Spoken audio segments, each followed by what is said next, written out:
All right, welcome to the Craniotomy podcast. And today we are very excited to have Dr. Ziad Nahas. I'll let him tell you more about himself and his sort of journey into psychiatry. But I think today we're supposed to open again with the weather, and I think it's like 60s today in Minneapolis. So it's really nice. It finally rained. It's very beautiful outside. It greened up a little bit, so much more pleasant than it was. I think It's not the same without Muhammad as a foil. I know.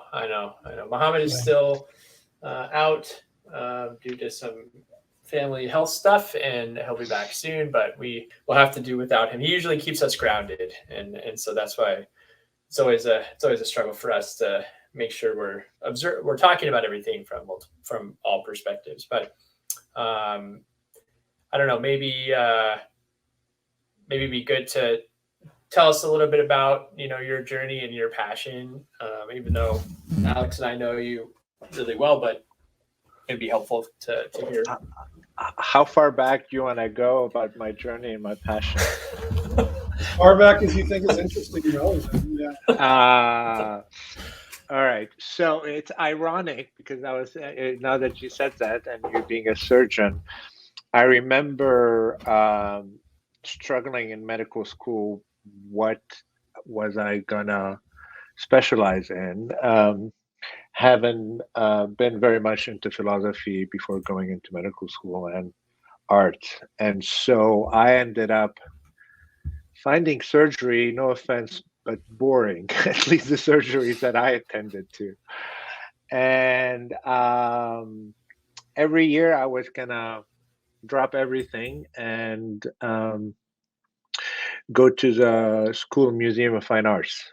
And then my dad, who's a surgeon, a heart surgeon, he actually was the first to do open heart surgery in Lebanon and founded the Lebanese Cardiology Society, would have a family intervention every year to then, cheer me up for one more year in medical school. And so the rite of passage really for most of us graduate, and I did the French Jesuit medical school system, was to kind of work and do everything you could to come to the States and get a board certification from the States. I, however, elected to spend the year in Paris, and then I acted like a psychiatrist. I worked in a very far-fetched world, which is with Lacanian analyst in a Lacanian day hospital, which was a very impressive experience. And I'll remember an anecdote. I'll tell you about it later. And ultimately made it to Baylor in Houston. Initially, I was going to be a psychoanalyst. I did, in addition to my residency, the Houston Galveston Psychoanalytical Institute. And then in the third year, I did the small research paper, and it got Texas Resident Paper of the Year award or something like that. And I kind of started getting hooked. And I didn't know what really I was going to do. I wasn't ready to just go out and start practicing. And I was intellectually very challenged with just the day-to-day routines of just pure clinical care, as much as I love clinical care. And I found a fellowship for neuropsychopharmacology and neuroimaging in Charleston at the Medical University of South Carolina. I said, you know what? I like imagery and I want to spend more time intellectually doing things. So I packed up my U-Haul and drove. Before that, Mark George, who ended up being my mentor, and he's a big name in brain stimulation, with whom he and I worked really closely, 14 years. I had called him up and we interviewed. He didn't even fly me over to interview in person, but I heard later that he talked to another colleague who also was a researcher at the NIMH, Lauren Marangel, and she was actually part of the earlier vagus nerve stimulation studies back in the 2000s. And she was my mentor at Baylor. And she said, well, he's very smart, a bit bohemian, but I think he'll work out fine. And so based on that, he kind of took me, and I just packed up a U-Haul and honestly, that trip from Houston all the way to Charleston, taking I-10 east, probably was a defining change in my future career, because when I landed in Charleston, Mark had just made it from the NIH almost like less than a year before. So it was really just starting his lab. And this is back in the days when we were imaging and we didn't have a fully dedicated research scanner. And so we would image between 10 p.m. and 3 o'clock in the morning. And I would go back to reboot the scanners and, turn down the magnet. And we did, and Mark and I kind of worked really, really close. He was certainly my mentor, and he called me his psychotherapist, his personal psychotherapist. And there, I was involved. So my first paper on transcranial magnetic stimulation was in 1998. It was a case report on doing TMS in pregnancy in a depressed pregnant patient. And I remember being with him in a room when people were shopping around the idea of vagus nerve stimulation for depression. As you both know, and many of your scientist listeners, vagus nerve stimulation had been really studied for epilepsy, and there were starting to be some hints about it being relevant to mood almost independently from controlling the seizures. Mm-hmm. And I remember having people from Cyberonics at the time meeting with Mark, and I was in the same room, and they had done the round on all the big psychopharm people. Remember, this is late 90s, where psychopharmacology clinical trial is really the dominant, and brainstem is really on the side. And I'm not sure it's any different now, but yeah. Oh no! In psychiatry, it's changed. I mean, there has been, in the. I think now there's an awareness that many of the pharmacological treatment that we have are really equal to some extent, mm-hmm. because and we're really struggling in finding new pharmacological approaches, and certainly there are some. We can talk about them in a little bit. And there were the pharma involvement with academia that also burst in mid 2000, and the New York Times articles and all of that.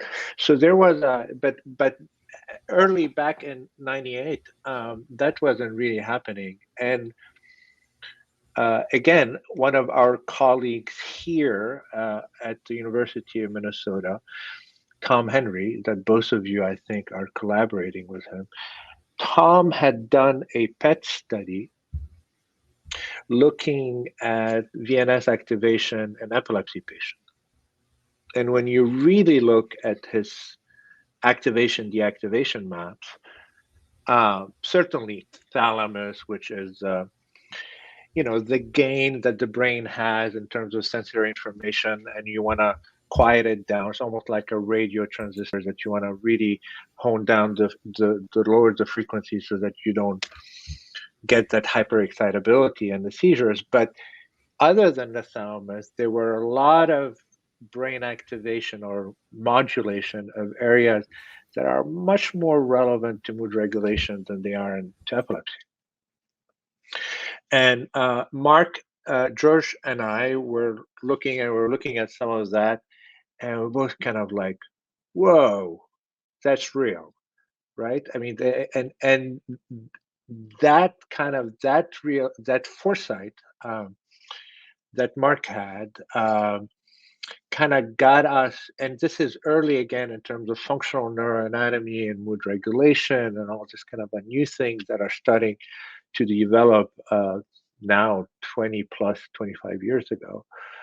Kind of got him to end up being one of the key people to design the study. Remember, at the time, I was kind of a senior fellow, so to speak. But there were 4 people that ended up being the 4 PI for the open label. It was Mark George, it was Harold Sackheim, who's a big name in brain stimulation and ECT, and he's the one who has the patent on focally electrically administered seizure therapy and all the refinement there are on making ECT a little bit better. There was John Rush, who is a big, big name from the classic psychopharmacology, but also in terms of defining depression criteria and scale, and really, and Laura Marangel, as I mentioned, from Baylor in Houston. And the first VNS patient that was implanted for depression back in '98 was one of our patients in Charleston, who ironically did not respond, wasn't one a responder, then almost at 11 months or 13 months, I can't remember, asked that he get explanted.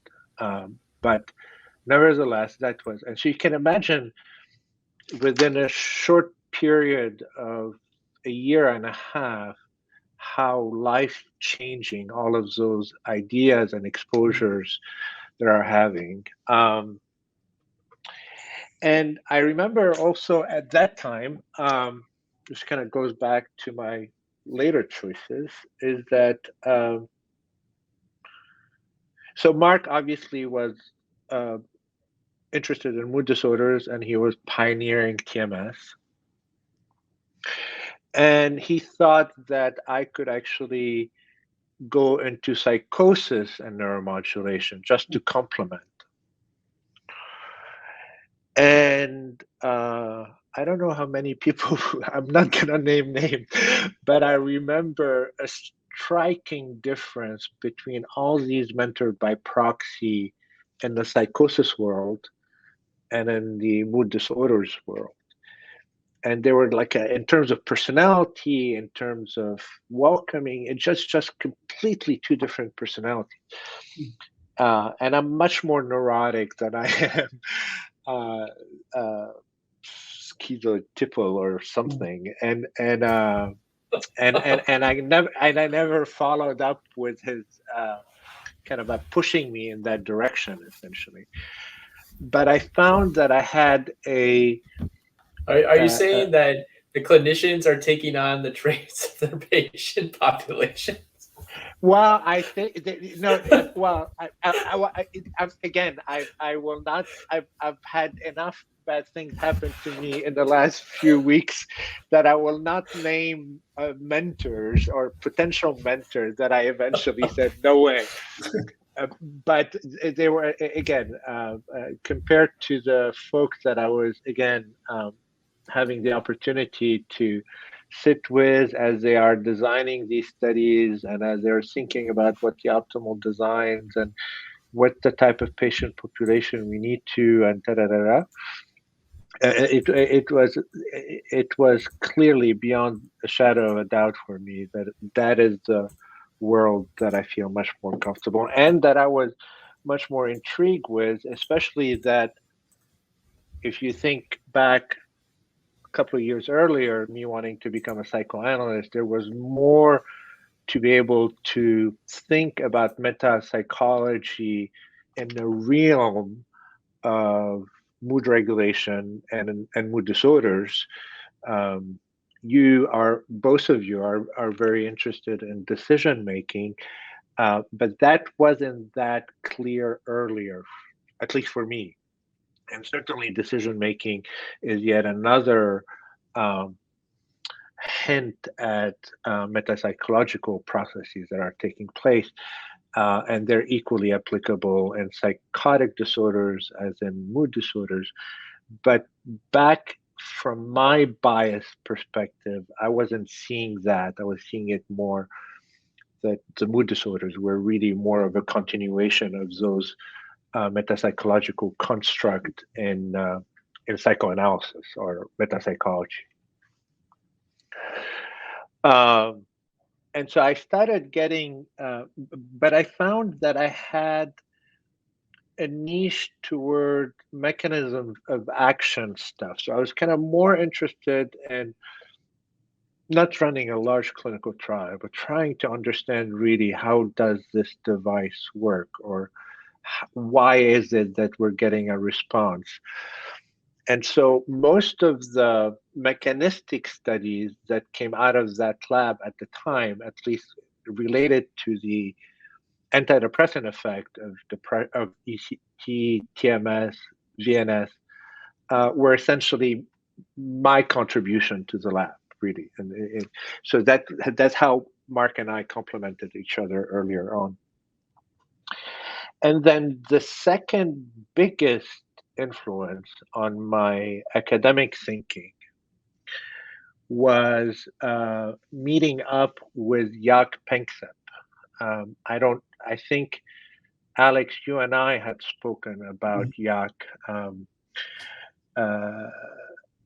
Jaak is unfortunately, he passed away a few years back from cancer, not before really the ACNP was finally recognizing him in a major plenary sessions and giving the keynote speaking. I can't remember exactly the year, but Jaak is one of the earliest affective neuroscientists as opposed to cognitive neuroscientists. And Jaak thought that this whole version of cognitive neuroscientists, or at least in the animal world, is that it's a black box in and out, and that you can't infer any subjective experiences of the animal because they're not going to say it to you. Sounded to him very much like a blasphemy. And he ended up studying happiness in dogs by measuring how they wag their tails and modulating opiate in them, and studied chicks and their attachment or not, and studied rat and tickled them, and with ultrasonic recording could see them when they're doing this rough and tumble play, how they were chirping as if they were laughing. And he had these kind of innovative things, but he also had this pie in the sky that he could bring psychoanalytical thinking into the science world, because as both of you know, and one of the biggest limitation in my mind of psychoanalysis is that it's often has been based on a case of N1, right? And so despite the fact that we are observing the same data, right? The psychoanalysts just went off on a tangent and creating the theory that over time held or didn't hold, and they had the kind of and so he wanted to get the meetings of the mind, and so he had a group running every third Saturday of the month in New York City. And for the next few years, every third Saturday, I was hopping on a plane to spend a weekend in New York, which was a luxury for somebody as a junior faculty. I got to hear really good jazz too, by the way. And that didn't materialize. There's a Neuropsychoanalysis Society now. You may want to look it up. So they've attempted to write some papers, bridging some concept, but there hasn't been a lot of science because it's really hard to articulate. But it was one of the ideas that, for instance, got me to study oxytocin in depressed and healthy controls, based on this idea. It's more of an affective neuroscience idea rather than psychoanalytical, but that, the fascinating thing is about oxytocin, it's not the love hormone, right? I mean, it is a contextualizing hormone. So depending on that dyadic relationship that you're having, it will put it into focus. And so when Michela, my wife, was breastfeeding Isabella, my daughter, she would talk about being completely zoned out. And then you would allow that interplay to connect. And that's what then increases the attachment and the opportunity. So she and so we did these kind of studies by putting people in the scanner and getting them to inhale oxytocin before and after crossover randomized. And we had an analyst debrief them afterward about some, again, meta-psychological construct. The idea was really good. I was able to come up with a really interesting paper on the fMRI stuff, but we could not make a single understanding really of the notes from the analyst to then put them in a somewhat to push that. Anyway, but you can see how all throughout I've been toying with these kind of metapsychological constructs that kind of try to push are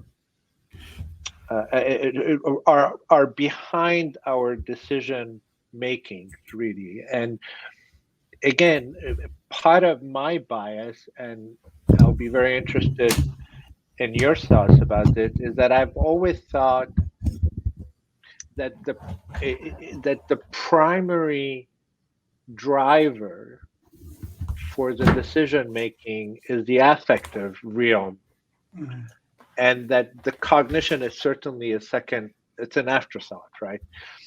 And so for me, so that's what made it really exciting, and that was the thread for me between, some metapsychological, psychoanalytical construct, and then the way I chose to do the classic science, quote unquote, but always having in the back of my mind an intrigue to see if I could interpret things a little bit into that domain, knowing that it's really very, very complex to do. I want to ask you a little bit more about that, because one of the things I've noticed getting the opportunity to work with you was, you asked some of the more insightful questions along psychological lines of any psychiatrists I've worked with. And I wonder to what extent, and yet at the same time, I know you have this hypothesis that, for instance, treatment-resistant depression is this kind of final common pathway, right? That to some extent, independent of where you start and what your trajectory is, that you end up in this, there's something common about this state we call TRD. Right. And so I wonder for you, do you hold kind of parallel streams in your mind, the end of one stream where you think it's maybe obviously more than interesting, but valuable to try to understand things on a psychological level, a psychoanalytic level, and then this other approach which assumes that to some extent we can make some kind of generalizations about patients that are within this group, or at least a subgroup of, TRD, for example, and how that works for you. Well, it's almost like I think of it not as two parallel stream, but as one. It's almost like one enveloping the other, meaning that that final common pathway, that biological focus in terms of, again, like you were describing it, you start off from all different reasons for why you might get depressed. 95% of the time it's psychosocial stressor, right? It's never, I mean, rarely, but it does have the medical or the neurological thing. And yet over 4, 5, 6 episodes, the brain doesn't need a reason, or at least an objective reason, to relapse, right? And so once you cross into that, that's what I've always talked about it in terms of the final common pathway, because you kind of now all of them are acting in the same way. Now you still have your own metapsychology that have defined unique adaptive or maladaptive behaviors, and they come to give a character, if that makes sense, to your clinical presentation. And knowing how difficult it is to treat what we now call difficult to treat depression, the TRD denomination, then it becomes imperative to really look at every other possibility you can still make a difference in the outcome. Because you and it's not because practically speaking, we're failing these patients, and so to be reductionist scientifically and aware to not be reductionist clinically, I think is very important. Reductionism and science help you ultimately hone down on an idea to better refute it or not, right? But being reductionist with a patient is too simplistic for me, and you're missing some opportunity to improve quality of life. That makes a lot of sense to me. I mean, it's basically allowing you to treat patients with both kind of most clearly evidence-based approaches that for which we have to assume some kind of generality among some population, as well as the individual along with the individual richness of that particular patient, knowing that from clinical experience that can offer potential knobs that we could turn that would optimize the outcomes for that particular person. And I guess in your case, do you feel like you've found that to be true, where really understanding the full kind of psychological richness of individual patients does ultimately make a difference? It's not just some incidental information or narrative that Absolutely not. Do I know how to translate that in our common scientific language? No. I mean, I guess when you were talking about, do I switch over? I switch over because that language is different than our language. Not because I don't think they're overlapping and it's practically the same data. It's just that we haven't really figured out how to formulate that metapsychology into the mainstream, what you and I call the mainstream scientific research. And so I have to do that. To give you an example, Alex, I remember, again, in my effort, like you were saying, to try and, okay, let's decide on the phenomena, let's decide on how you're going to name it, and then let's go ahead and study it. So I was at a meeting, and again, I'm not going to name the people, but very famous people that tried to integrate psychoanalysis with the 70s on science, right? And there were 4 presentations, and one of them was I know they may not mean much for the listeners, but they're very different theoretical construct when it comes to ego psychology, self-psychology, object relation, etc. And so they had 4 speakers in this panel that is thought to give you this new look onto things. And every single person was speaking a very different language. And I remember being this kind of a, yuppity little fellow standing up at the end, and I said, could we as a field just do a nomenclature and agree? And when you're saying this is blah blah, this is also the id version of X. Yeah, like a Rosetta Stone. And it was completely dismissed, just to say, okay, and this is within psychoanalysis, you have 4, 5, 6 different languages that don't meet each other. So you can see why they kind of are stuck in it. But for me, it doesn't necessarily mean that the data isn't rich. And again, the reductionism that we have to somehow adopt to pursue our H0 hypotheses is a good method. But at the end of the day, what I think a lot of scientists, although they understand it fundamentally, they forget about it day to day, is that your H0 is essentially saying, I have proven what is not likely to be the case. I have not proven the truth. So it's kind of like all of our effort is an approximation to the truth. And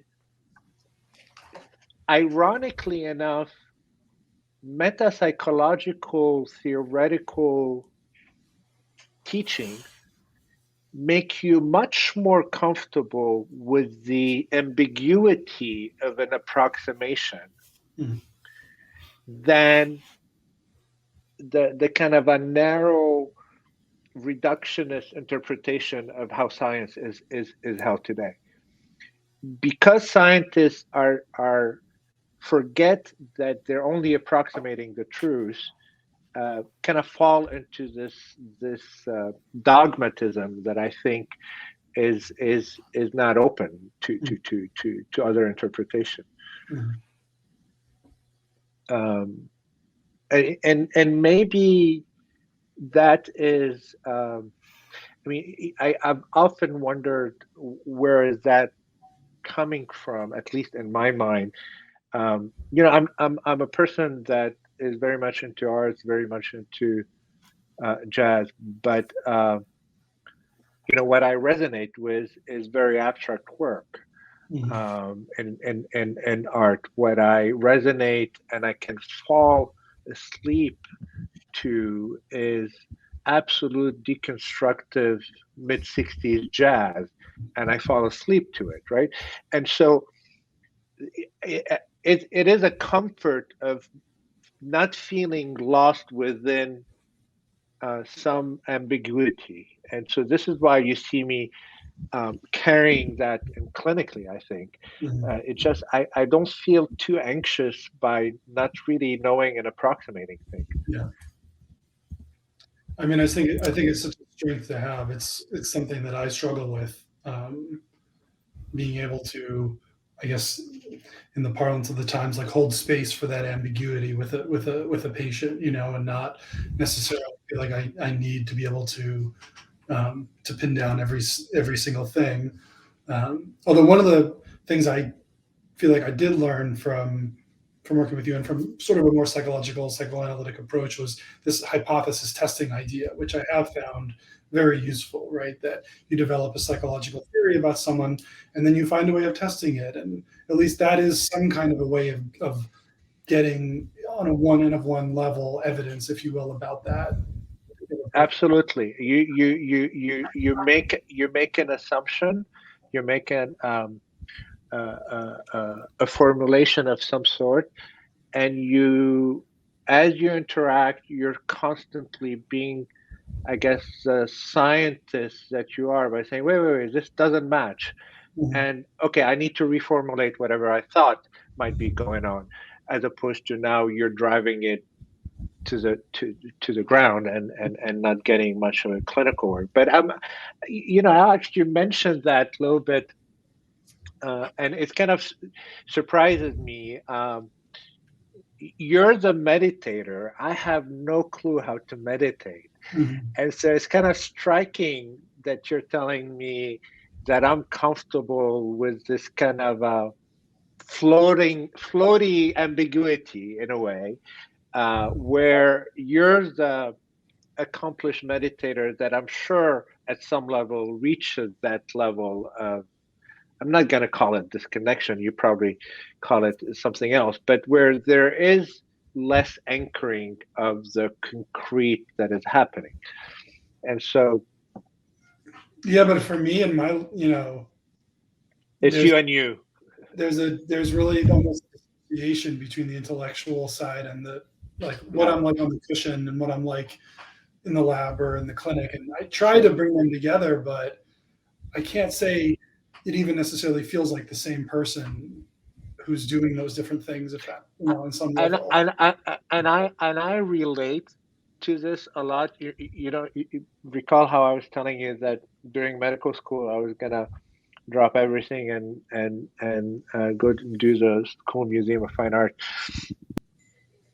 I figured that I couldn't pursue both avenues of ingratitude and intermittent reinforcement with a lot of no on both fronts, and I had to choose between being rejected from grant and NIH and every once in a while getting a grant, or being rejected by a gallery or a critique and then ultimately something happening. But it took decades before I felt comfortable to be the same person. There are different ways of not interpreting the result, but writing about the result that could resonate or not with a wider public. That is a skill of communication, which in many ways art is. I mean, art is not this isolated experience. Art exists within the scope of the viewer or the person who's experiencing that music or looking at that painting. And so where science can be a little bit different, and then it become applied, but not experienced by more people. And I think there are certain ways in our field where we've been very successful at attempting that. And this is where the world, I think, of both art and science, in my mind, end up meeting. Is it okay to digress and free associate? And or you guys have questions or? No, absolutely. I think it's we have a couple other topics we could touch on, but I think whatever. Yeah, please digress. Yeah. So two things. There was a book called Physics of Art, and essentially trying to describe certain perceptions that artists had about their environment and how they managed to translate it into their painting. And so, for example, if you look at Monet's horizon, they're always bent at the edges, very subtly, which is that kind of a perception of understanding really that physical reality in ways that others with a straight line were not doing it, right? So there's all these different examples. It was for me an exercise of trying to telescope the two worlds. My first grand round ever was when I was graduating as a senior resident at Baylor as a PGY4, and I gave a whole grand round on the perception of contemporary art, and the presentation was essentially about 200 art pieces flashing one after the other, and me just talking about perception in kind of almost an immersion kind of a way, but wanting to relate to that. And And I don't know in these examples how much the N of 1 is a dominant, obviously, because they were much more my own interpretation of that reality or than not. But I came very, very close to wanting to believe in this N of 1 and just retire is when we did the prefrontal cortical stimulation studies in depression. And so we had 2 pacemakers, we had 4 paddles of stimulating electrode laying on the surface of the brain rather than going deep into the tissues. And one of the areas that we were stimulating is called the frontopolar, which is right behind your forehead. And it is the area that is the most developed in primate, right? I mean, this is kind of really, this is the overlay of abstract cognitive emotional experiences that are happening.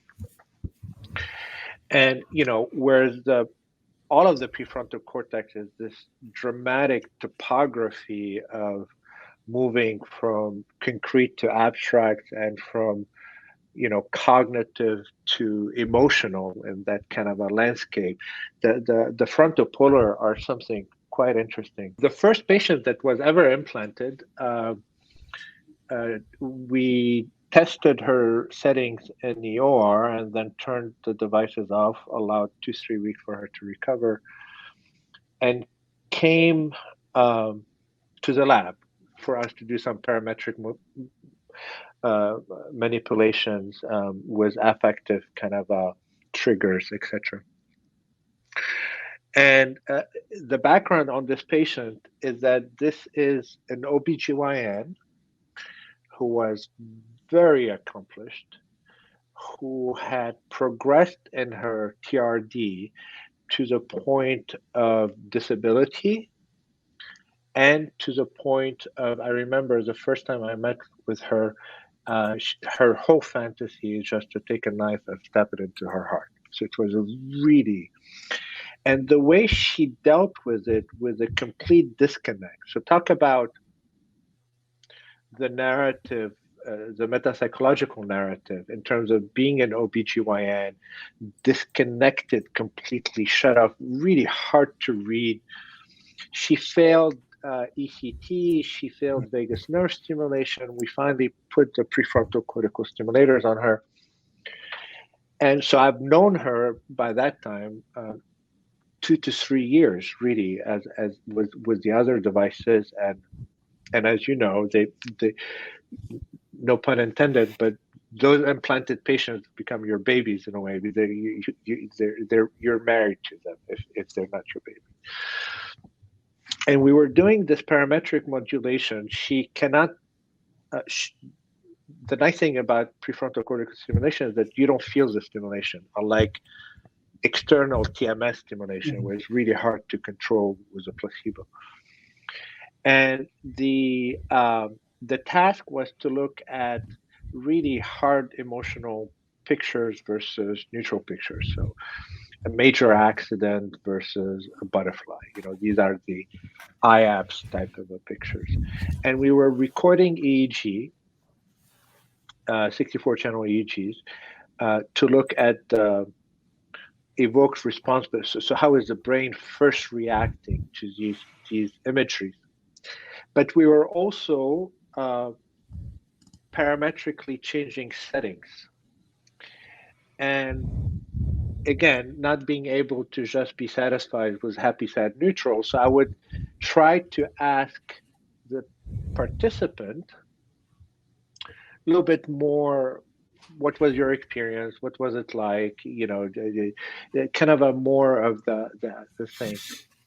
And we had stimulated the lateral, and she told me something or another, and then we stimulated the frontopolar, and it was a low intensity, and again, And then we happened to come back to the frontal polar at a higher intensity, and her whole affect changed. And this is your first patient that has been implanted, so you're over vigilant in any subtle little thing. And I was about to name her real name, so I asked her. I said, "Tell me what you're thinking." And she said, "I'm thinking of my children and how much I miss them." Remember, this is the OBGYN that is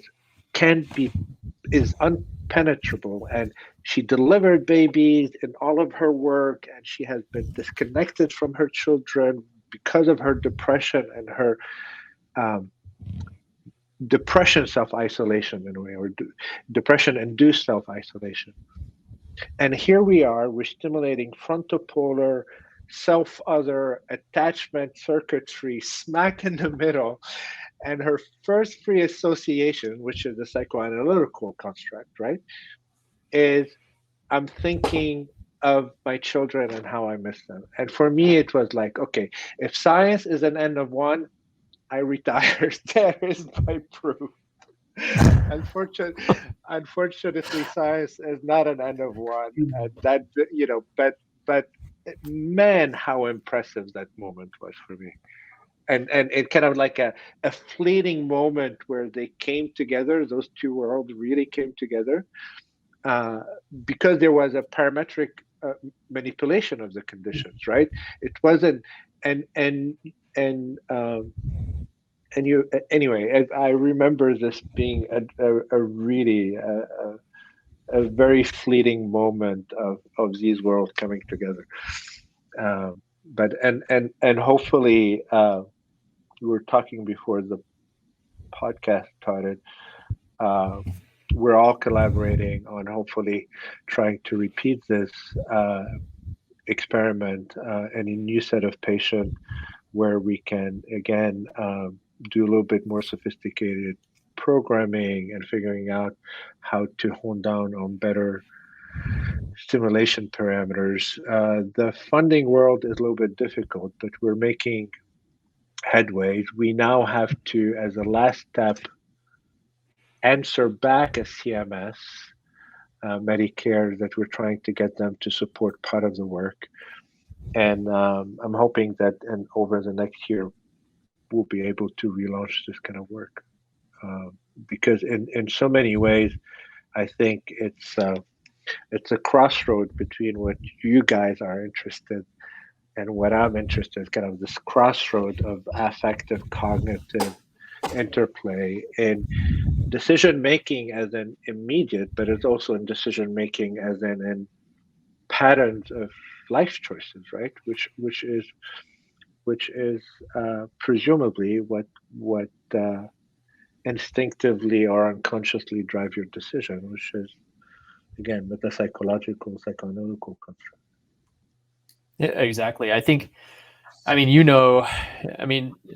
and Alex know that, I'm very interested in the mood side, but from a neurosurgical perspective, it's the most difficult area to, we need the sort of biological basis, but the temporal side of mood is almost impossible to get at, from the systems neuroscience. It's so hard. It's so hard to get at that.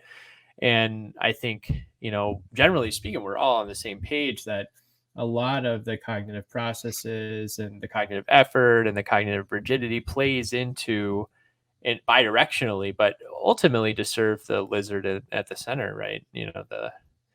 It's to serve your mood.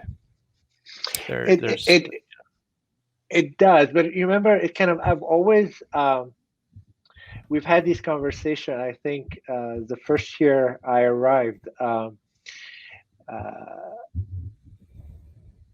if we were to make neurological comparisons, kind of between disease and disease in a way, for me, depression is akin to dystonia and much less to tremor. In the sense of how you have to push that circuitry and how you have to work at it to eventually improve, whereas the tremor is an on-off phenomena in neuromodulation, right?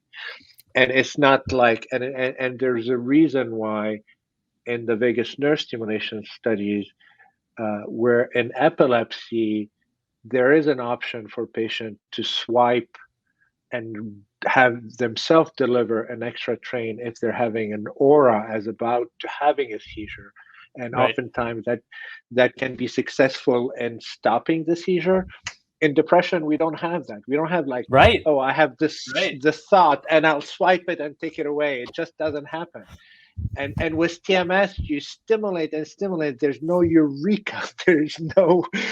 It is a much more complex domain to be thinking about it. But the fascinating thing is that what you both are doing on the temporal domain in such a kind of a uber macro and micro stuff together is fascinating. The challenge, I think, is translating that to a slower time domain, right? And in terms of how realistically things happen. And I think that's where, a lot of the optimization stuff that we've worked on plays a big role into that, because you're absolutely right. The time constants for mood are so long, and the time constants for treating mood are so long. It makes it the least accessible to an N of one experiment, but it is by far the most personal experience. Right. I mean, that's the weird sort of, And here's to make it a little bit more complicated from a neuroscience standpoint, is that there seemed to be a relationship between the slow, steady improvement, and I emphasize slow, and the longer bang for your buck, so to speak, in terms of staying well. We have we have interventions right now in depression that can kick in within 24 hours, but they don't last. And you have things like vagus nerve stimulation that if they were to be successful 6 months, 8 months, 9 months afterward, they stabilize the system in a way.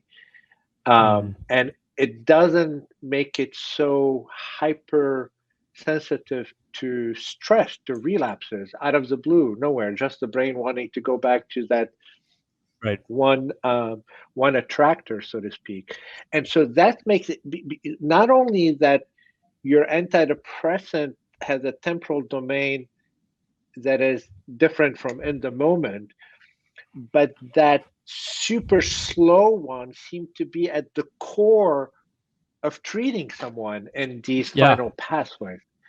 And that's like, how do you get a proxy of what ought to happen 6 months from now versus now? I mean, and yet I'm just thinking about how, on the flip side, Helen Mayberg always talks about that initial stimulation in the operating room actually changes everything, right? And so the complexity, like that, and nothing's the same after you first turn on the device, right? And the complexity of the timescales here is just really hard to think about. And this is where maybe, and I don't know if we're running out of time, but as a last thought about these complexities, we all are in agreement that the brain is a self-organizing system, right? And I think at the microcellular level recording, linear system works beautifully. I mean, that is what it is. When you start, I think you're losing that already with 64-channel EEG recording, let alone when you want to introduce a temporal aspect to changes. And what I think the reductionism of this last 50 years of behaviorism and cognitive neuroscience tied together derived from this is not allowing nonlinear dynamics to really come in front and center in the neuroscience world. I mean, so you have people like Walter Freeman, that geniuses on their side, and you have Arnie Mandel, who was my Walter mentor. Freeman Jr. Walter Freeman Yeah, Jr. Junior. let's be Yeah, clear. yes, absolutely, absolutely. But maybe what we need to be looking at least in the context of depression and flexibility in the deliberations, right? And what you guys talk about in terms of being predicated to just respond in a certain way, is to take the nonlinear analogy, is that what you probably want to do is to increase the opportunities for play, and then you're going to have systems that are changing gravitational pull, are flexible in the way they're approaching.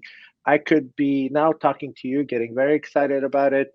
In the back of my mind, I know that my son was not feeling well when I first came in, when I first left, and I'm worried a little bit.